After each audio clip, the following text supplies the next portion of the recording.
সাতজন আর কোরআনে কারীমের হাফিজ অঞ্চলে এই বছর আল্লাহ আমাদের দারুণ ভাষানিতে দিয়া ৪৭ জন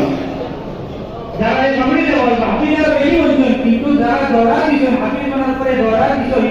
দিয়া এখন পুরো আমিটা বই গেছেন এইটাই ৪৭ জন হত্যা মাশাআল্লাহ ও টোটাল ১৩৮ জন এখন পাবলিক দান করা হইব আর আমরা মনে পড়বা আর আমি আমরা মাদ্রাসার তালিবিন সাবিল করিয়া সাবিল সাল্লামাহু তাই গুনগুনে না একটা আর কই বলেন কদম উঠে हैं